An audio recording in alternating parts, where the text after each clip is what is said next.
अंकित भारद्वाज जी का सवाल लेते हैं। इन्होंने पूछा है डिक्सन टेक्नोलॉजी के बारे में। 6500 पे लिया हुआ है, 5 शेयर हैं इनके पास, लंबे अवधि का नजरिया है।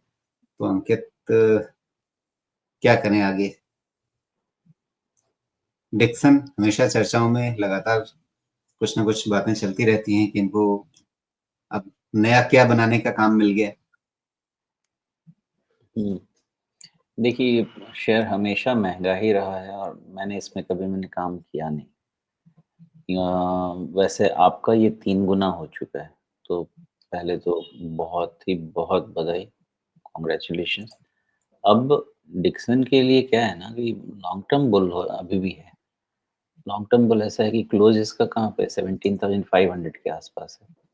इनफैक्ट 10% नीचे भी जाता है तो कोई इश्यू नहीं है। मेरे हिसाब से 15,000 इसका बेस बन जाना चाहिए, फिलहाल।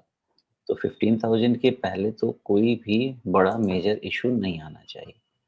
तो इसको मैं ये नहीं कहता कि आप इस पे कोई एक्शन ले लीजिए, मैं इसको इसी जगह पे क्लोज़ करना चाहूँगा कि 15,000 वॉच कीजिए और वहाँ पे एक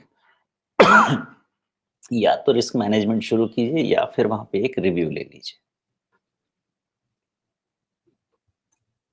जी, अब पॉइंट यही है कि इनकी ग्रोथ जिस तरह से हो रही है, सिर्फ 3 साल के अंदर ये अपनी सेल्स 4 गुना कर चुके हैं।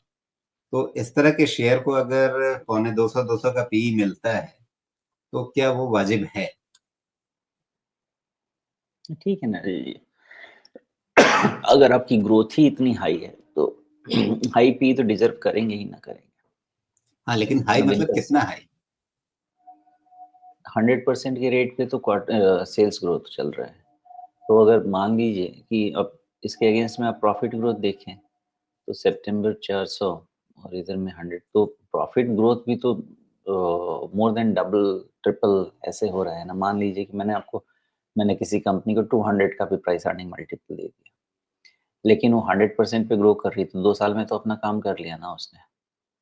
तो मेन मुद्दा ये है कि क्या इतना बड़ा ग्रोथ सस्टेन हो पाएगा? चूँकि मैं फिगर आउट नहीं कर पाता, उतनी मेरी ना पहुँच है, ना एबिलिटी है, ना एक्सपोज़र टू द कंपनी।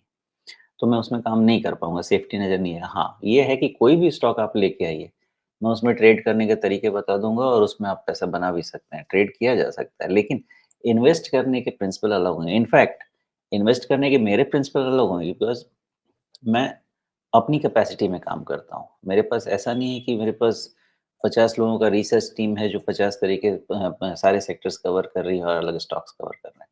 तो सबके अलग-अलग तरीके होंगे। अपना एक स्ट्रेंथ चाहिए होता है पैसा बनाने के लिए। वो पक्का स्ट्रेंथ आ गया उतना काफ़ी है पैसा बनाने के लिए। पूरा समंदर लेके नहीं आना पड़ता है। यहाँ पे जो सिचुएशन है आपका कंपनी का, देंगे भी, प्रोवाइडेड आपने अपना रिस्क मैनेजमेंट सबसे पहले करके रखा हो कि अगर डीग्रोथ हुआ और 15,000 के नीचे गया, तो रिस्क मैनेजमेंट की सोचें और नहीं तो एक रिव्यू करें। जी, तो फिलहाल आपके निवेश पर अच्छा लाभ मिल रहा है, लेकिन 15,000 के आसपास आप अपने आप को वापस अलर्ट मोड में ले आइए।